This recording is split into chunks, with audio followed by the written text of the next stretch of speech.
Olá, sejam muito bem-vindos ao compartilhamento do Bhagavad Gita, como ele é escrito, como foi compilado, organizado na sucessão discipulada dos gurus autorizados da Sociedade Internacional para a Consciência de Krishna. Bhagavad Gita, como ele é, de Sua Divina Graça, Srila Prabhupada. Hoje vamos ao verso 64, com muito amor, devoção e gratidão. Estamos aqui mais uma vez para compartilhar esses ensinamentos transcendentais para a nossa evolução como uma alma. Eu sou uma alma neste corpo material, vivendo os três modos da natureza material: bondade, paixão e ignorância, atados por essas cordas, mente, sentidos e falso ego. E assim resume a minha vida aqui neste planeta Terra. Eu sempre escuto dos meus mestres espirituais que não existe nada mais além do que a alma nesse corpo material, condicionado, atado pela ilusão maia, e não existe nada mais além. Então, quando a gente vai meditar sobre esse tema, a gente reverbera nessa grande verdade transcendental, que é: eu estou aqui para recobrar minha memória de Deus, porque eu esqueci vidas após vidas em corpos passados. Eu, como alma eterna, Satchitananda, eterna, cheia de conhecimento e bem-aventurança, eu esqueci que a minha consciência deve se ligar a Deus e não às coisas da matéria. Verso 64. Agyana Timiranda Syagyana Jana Salakaya Shakshu Militayena Tasmai Shiguruve Namaha. Embora eu tenha nascido na mais escura região da ignorância, esse mundo material, o meu mestre espiritual abriu meus olhos com a tocha do conhecimento transcendental. A tal mestre espiritual eu presto minhas respeitosas reverências. Jai Shri Krishna, Senhor Krishna, Deus, meu mestre maior, Jai Srila Prabhupada. Salve Srila Prabhupada. Jai significa salve. Verso 64, capítulo 2, Bhagavad Gita, como ele é. Estamos no conteúdo do resumo do Gita. Mas quem está livre de todo o apego e aversão e é capaz de controlar seus sentidos através dos princípios reguladores da liberdade, pode obter a completa misericórdia do Senhor. Então aqui a Suprema Personalidade está dizendo: controle seus sentidos para que você tenha liberdade. Porque nós pensamos que liberdade é desfrutar de tudo aquilo que a gente acha que deve ser desfrutado. E isso não é liberdade, isso é prisão. Por quê? Porque a gente se prende aos sentidos, se prende às coisas materiais e ficamos presos. Mas quem está livre de todo o apego e aversão, ou seja, isso é bom para mim, eu quero. Isso não é bom para mim. Lembrando que tudo aquilo que é favorável para o meu crescimento espiritual, eu não me apego, mas eu trago para mim. E tudo aquilo que não é favorável, eu afasto, mas de uma forma bondosa, não com aversão. Hoje está chovendo, péssimo dia. Hoje está fazendo sol, lindo dia. Isso é a dualidade da vida, a dualidade do mundo material. Srila Prabhupada explica: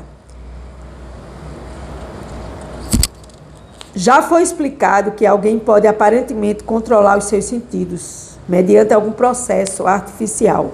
Mas se os sentidos não estiverem ocupados no transcendental serviço ao Senhor, há toda a possibilidade de uma queda. Então, o que é cair?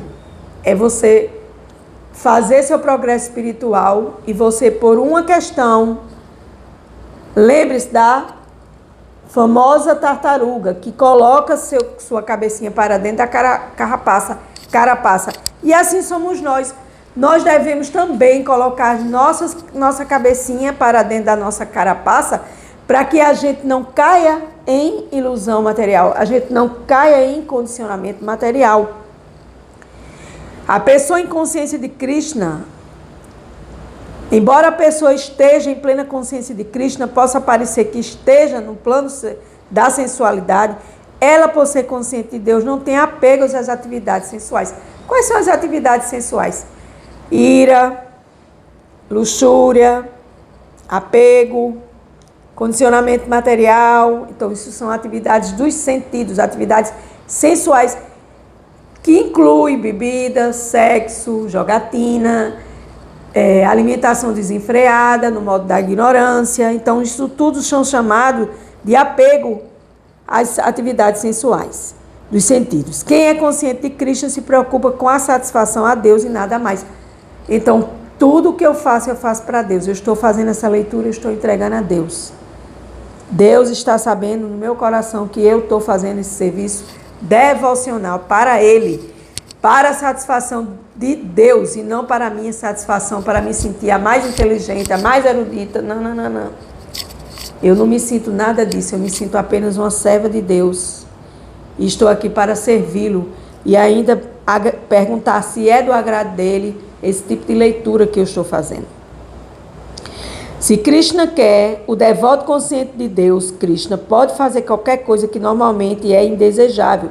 E se Krishna não quer, ele deixa de fazer aquilo que habitualmente teria feito para a sua própria satisfação. Então, tudo o que acontece é da vontade de Deus. Por quê? Porque Krishna é o supremo controlador divino, chamado de Jagannatha, dentro da filosofia da consciência de Krishna. Quem é o seu Jagannatha? O seu Jagannatha é o controlador de tudo. Ele controla, ele observa, ele testemunha. Só essas três, controlador, observador e testemunha, já traz para a gente uma informação transcendental, que nós não fazemos nada. Quem faz é Deus. Deus dentro de nós controla, observa e testemunha. E aí vem as permissões. Não, Cristo não quer que eu faça isso, então eu não vou fazer. Como é que você sabe que Deus não quer? Quando as coisas não dão certo na sua vida. E aí, nesse sentido, as coisas elas não são permitidas, não são permissivas pela propriedade divina em nossas vidas. E aí as coisas não acontecem. E aí a gente se revolta e diz, poxa, porque isso não aconteceu? Porque aquilo não aconteceu? Porque Deus não quis. Deus sabe o que é melhor para você. Nem nós sabemos o que é melhor para nós. Então Deus sabe o que é melhor. Krishna sabe o que é melhor.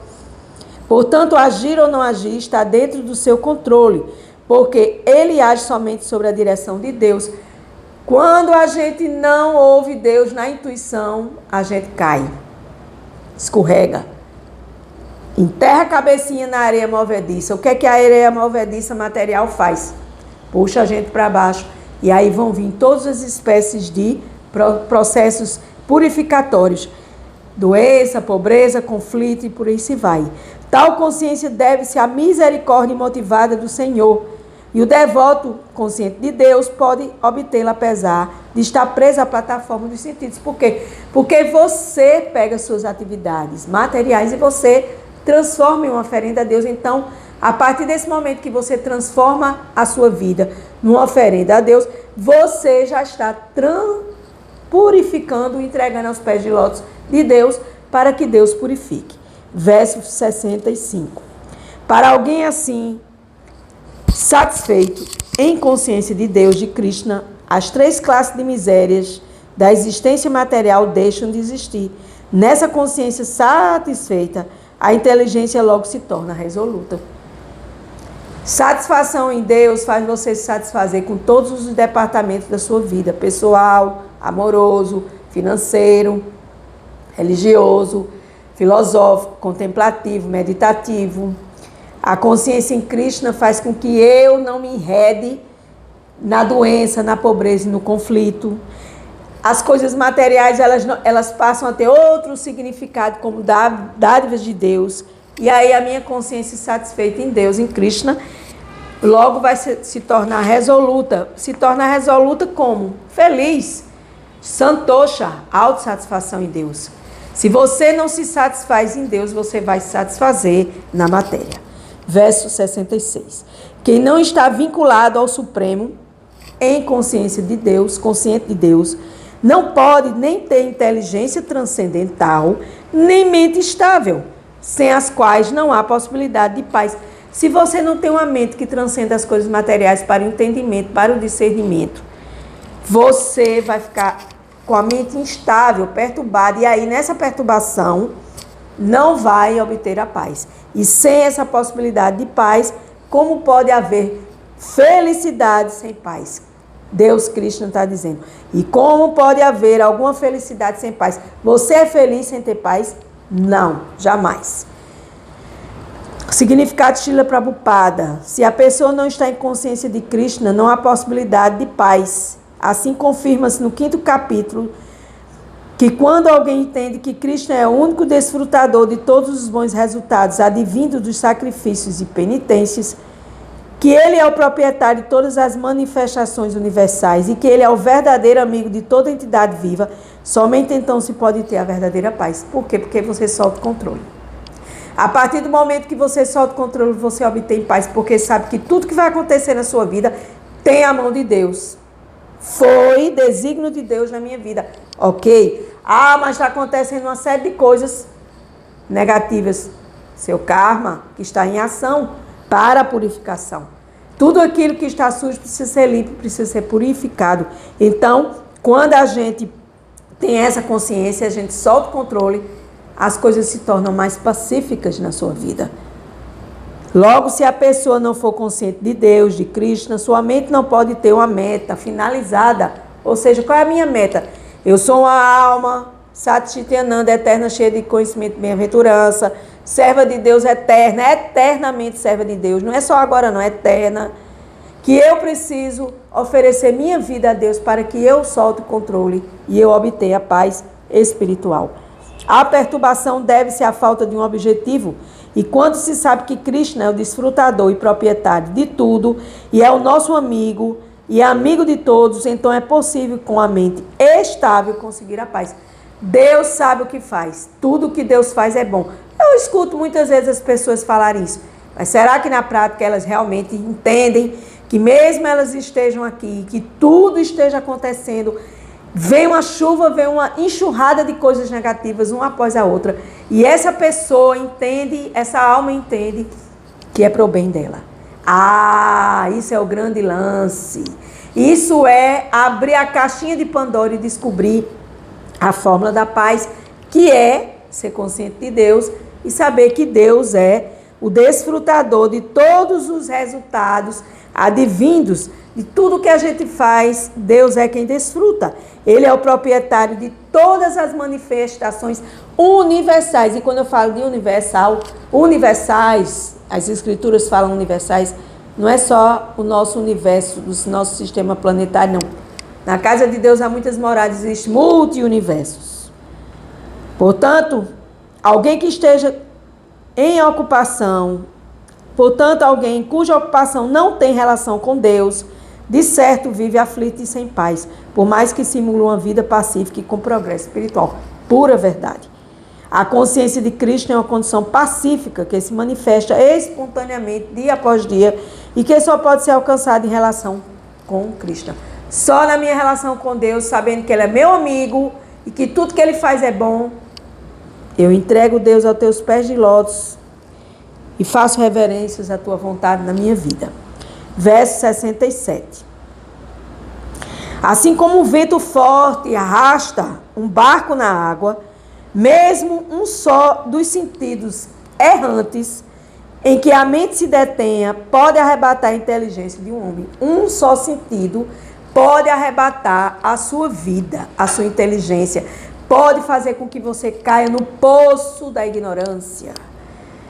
Aqui diz no verso 67 do capítulo 2, como um vento forte, compara o vento com essa arrebatação, porque quando o vento passa, sai arrebatando tudo. Assim arrebata a nossa inteligência e a gente fica, perdido. A não ser que todos os sentidos ocupem-se no serviço ao Senhor, mesmo um só deles ocupado no prazer dos sentidos pode desviar o devoto do caminho do avanço transcendental. Isso é verdade.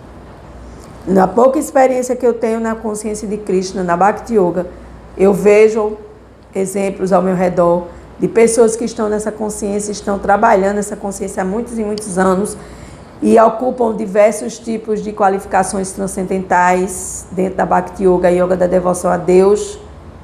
Elas, de uma hora para outra, sai da consciência, sai de tudo, ficam perdidas, ficam lamuriosas, começam a falar mal de tudo e de todos. E isso acontece em todas as tradições religiosas, porque isso é este vento que arrebata a mente se você fica fixo em apenas um só dos sentidos errantes, se você se pega na parte sexual e você fica obcecado pela parte sexual, você nunca vai conseguir se elevar espiritualmente. Eu fico rindo porque é uma experiência para mim também relatar isso e ler esse verso. Por quê? Porque nós erramos bastante em nossas vidas. A não ser que todos os sentidos se ocupem no serviço ao Senhor, mesmo só deles ocupado no prazer dos sentidos, pode desviar o devoto do caminho do avanço transcendental. E todos os sentidos devem ser empregados em consciência de Krishna, de Deus, pois esta é a técnica correta para controlar a mente. Vou repetir. Todos os sentidos devem ser empregados em consciência de Deus, de Krishna, pois esta é a técnica correta para controlar a mente. Empregue seus sentidos para Deus. Ouça sobre Deus, veja sobre Deus, fale sobre Deus, faça orações, se una com pessoas que pensam, sentem e fazem iguais. Você vai modificando sua vida pouco a pouco e aí você vai vendo os resultados. Você vai colocando essa técnica divina, que é a técnica correta de controlar a sua mente. Verso 68. Portanto, a pessoa de braços poderosos, o indivíduo cujos sentidos são restringidos de seus objetos, certamente tem uma inteligência estável. A mente estável, mente em consciência de Deus, e a mente instável, a mente em consciência de matéria, da matéria, dos sentidos. Não existe meio termo. Nisto a gente pode fazer uma analogia com os ensinamentos de Jesus. Não se pode amar a dois senhores, ou se ama um e odeia outro, ou se odeia um e ama o outro. Não, escolha qual é o lado que você está, o lado da espiritualidade ou o lado da materialidade. Ah, eu não sei, pois descubra. Podem se refrear as forças do desfruto dos sentidos somente por meio da consciência de Deus. Sem consciência de Deus, sem trabalhar sua relação com Deus e entender que Deus é o seu melhor amigo, o seu melhor orientador, o seu melhor médico, o seu melhor investidor financeiro, Deus vai falar com você através da intuição e você vai escutá-la. Agora, escutar Deus é um treino. Porque você escuta a mente falando muito, e escuta muito pouco Deus falando com você, porque você está com sua cabecinha na areia movediça. E uma areia movediça jamais, areia material, movediça material, é feita essa comparação. O que você pisa no areia movediça, você vai ter segurança no areia movediça? Não, você vai afundar. Você vai ser engolida por essa energia. Mas se você tem a sua mente estável em consciência de Deus, de Krishna e suas divinas expansões plenárias, você vai estar fortalecida para enfrentar tudo que vier ao seu alcance. Assim como os inimigos são dominados por uma força superior, os sentidos podem ser refreados não por algum esforço humano, mas mantendo-os ocupados ao serviço de Deus. Como é que eu posso ocupar meus serviços, meus sentidos a Deus neste mundo material? Tudo que eu faço, tudo que eu como, tudo que eu dou, tudo que eu recebo, eu entrego a Deus. Em consciência de Deus, coloco todas as minhas atividades materiais e materialistas a serviço de Deus. Eu vou cozinhar uma comida, eu ofereço a Deus. Eu vou tomar um banho de praia, eu ofereço a Deus. Eu pego um avião e vou para uma viagem, eu agradeço a Deus, porque isso é misericórdia dele na minha vida. Eu vou me encontrar com um amigo, eu entrego esse encontro com meu amigo a Deus. Nada você pode deixar de entregar a Deus. Nada você pode deixar de colocar como uma oferenda a Deus. Bhakti Yoga, a fisioterapia da alma. Tudo que eu faço eu entrego para Deus, em consciência de Deus e sentindo, mas não mecanicamente, mas com uma consciência transcendental que vai transcender os sentidos materiais. Então esses inimigos são dominados, os sentidos aqui é chamados de inimigos, que podem ser freados, não por algum esforço humano, mas mantendo em ocupação a Deus, ao serviço a Deus. Quem entendeu isto, que só pela consciência de Krishna, pela Sociedade Internacional para a Consciência de Deus, a pessoa se estabelece de fato em inteligência e que se deve praticar esta arte sob a orientação de um mestre espiritual, de um professor genuíno, e é chamado de sadhaka, ou um forte candidato à libertação. Libertação de quê? Eu vou me libertar de quê? Desse mundo material, que há perigo a cada esquina. Doença, pobreza, conflito, guerras. Liga a televisão que você vê o resumo do mundo material todos os dias. Então eu não preciso entrar em detalhes e exemplificar, porque a própria mídia já faz esse papel. Então, seja esse indivíduo cujos sentidos estão a serviço de Deus, estão controlados ou tentando controlar, para que eu me liberte destas artimanhas de Maia, que Maia é uma teia que lhe prende nessa teia, e você não consegue sair. Você diz, não, eu vou fazer isso, e você não faz. Ah, eu vou colocar meu estudo em dia, e você não coloca. Ah, eu vou fazer isso amanhã, e você não faz. Porque sua mente, seus sentidos e seu falso ego estão enterrados na parte material. Você tem que colocar as coisas de Deus em primeiro plano. Primeiro as coisas dos céus, primeiro as coisas de Deus e depois vem as coisas da matéria. Se você não fizer isso, você jamais vai sair desse enredamento e jamais vai se libertar desse ciclo de samsara, ciclo de nascimentos e renascimentos eternos. Com gratidão, encerro mais um dia da Bhagavad Gita. Gratidão.